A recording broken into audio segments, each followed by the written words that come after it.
Good evening, everyone. I'm Ayman Mohyeldin. We begin this hour with the chaos and confusion brought on by President Trump's trade war. 1 week after Donald Trump announced the tariff policy that subsequently sent markets into a tailspin, created mass panic among the American public, and threatened to upend global trade, today, the president blinked and backed down, posting on Truth Social that he would pause the tariffs for most countries for the next 90 days, with the exception of China, raising tariffs on its exports to a total of 125% for retaliating. Of course, this announcement caused the markets to rebound and recover some of its historic losses. The Dow was back over 40,000 today at closing.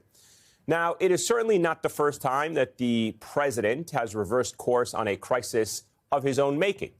But it's not entirely clear what ultimately changed his mind. In that Truth Social post, the president claimed that the move was based on the fact that 75 countries had called him to discuss trade with the United States.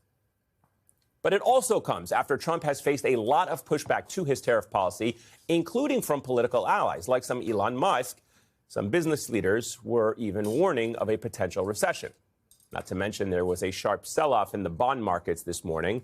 And when asked about the about face that the president did just this afternoon, here is what he had to say. Well, I thought that people were jumping a little bit out of line. They were getting yippy, you know. They were getting a little bit yippy, a little bit afraid. And while Treasury Secretary Scott Bessent claims that this was actually the president's strategy all along, let's not forget that just 24 hours ago, this is what Donald Trump was saying. I do think that the war with the world, which is not a war at all, because they're all coming here. Japan is coming here as we speak. They're in a plane flying, lots of them, all tough negotiators. But things that people wouldn't have given us 2 years ago, wouldn't have even thought of it 2 years ago, 3 years ago, 5 years ago, 7, they're giving us everything.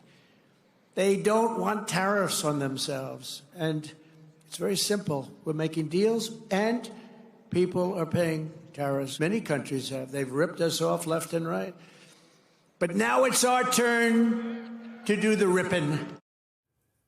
And as recently as this morning, Trump was digging in, posting on his social media site to, quote, be cool, insisting that everything is going to work out well, even telling people this is a great time to buy, just hours before announcing the pause. Joining me now is Ali Velshi, host of Velshi right here on MSNBC, Tim O'Brien, senior executive editor for Bloomberg Opinion and an MSNBC political analyst, and our good friend Molly Jong-Fast, Vanity Fair special correspondent, MSNBC contributor. All our good friends, I should note. I didn't just mean to imply that just for Molly, but everyone here is a good friend.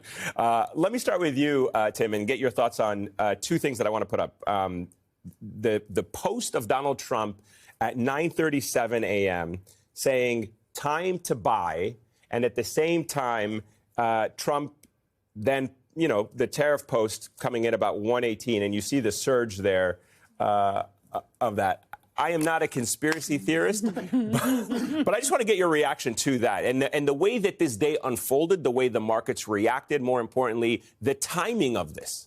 Well, I mean, at a minimum, it's grossly negligent. You've got the president of the United States who wields vast influence over financial markets, people's perception of financial markets, and people's perception of what he might do because his policies have such an impact on financial markets, is stoking speculative sentiment, which is not something anyone in the Oval Office would have done like this prior to Donald Trump. This is Donald Trump, the showman. It's Donald Trump, the irresponsible juvenile delinquent, toying with the American economy, toying with financial markets, toying with people's wallets, people's retirement accounts, their mortgages, their savings accounts, their credit cards, on down the line, because he doesn't ultimately care about how it affects other people. He cares about how he's perceived. I don't think other countries lobbying him about tariffs is what changed his mind. I suspect financiers and Wall Street professionals got in his ear about the stresses that were in the bond market, the complete chaos that were in the equity markets, and saying if this goes any further, it's not just a recession you're going to kick off single-handedly. It could be a depression. And with that, all of the attendant dislocations around national security and ultimately what it would mean for the Republicans at the polls. And I think it took too long for that to happen. I think the GOP itself is shaken up by it. You wouldn't have Republicans in the Senate trying to rein in the president's tariff powers with possible defections from the House as well. Unless the party was recognizing they were going to pay a price at the polls. Ali, I'm not the only one asking these questions today. Senator Adam Schiff has already begun raising concerns about insider trading. Let's take a listen and get your reaction on the other side. There is just all too much opportunity for people in the White House and the administration to be insider trading, and you can't put it past them for a minute. We can look at eventually what people are buying and selling. This will come out. But an administration that has their own meme coins and is already engaged in self-interested dealing with Elon is doging agencies that are doing oversight of his own businesses. In that kind of corrupt climate, you have to assume the worst, and we're going to try to find out. How does that come out, Ali? How do we begin to find out what actually happened, if anything, here? I mean, the Democrats don't have the power right now to launch these types of investigations, and certainly we're going to rely on good journalism in the coming weeks and perhaps months to find out if there was anything nefarious happening. But how does this come out from a political reality? I don't know what they've done with the Securities and Exchange Commission, but they've actually got super sophisticated software to be able to figure this stuff out within seconds. So if people were trading inappropriately, that will be understood. You'd have to figure out a pattern here, and that's the important part. This is actually chaos. The White House today, Scott Bessent, the White House press secretary, they all described this as the art of the deal and fancy negotiations. This is BS.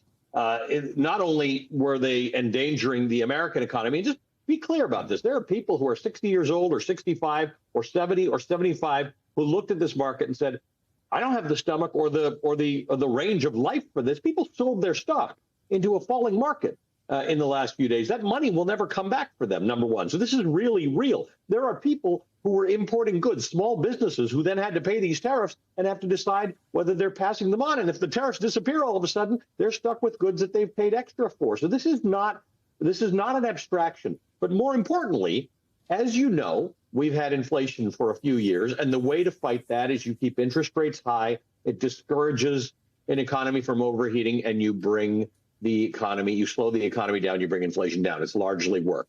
When you have a recession, you take interest rates all the way down, make money cheap to borrow, and people start to borrow it and they spend it. So we can fix a recession almost 100% of the time. Inflation's a little trickier, but it's the opposite thing you do. Donald Trump just talked about this big delegation coming from Japan. I think all of us of a certain age remember that Japan was going to be the most important economy on earth. When we were kids, not you, Eamon, you're too young, but when we were kids, everything you bought said made in Japan. We were sure Japan was going to be the most important thing in the world. And then they ran into this. They had a recession and inflation at the same time. Economically unsolvable for a decade. And it wrecked Japan for the rest of time.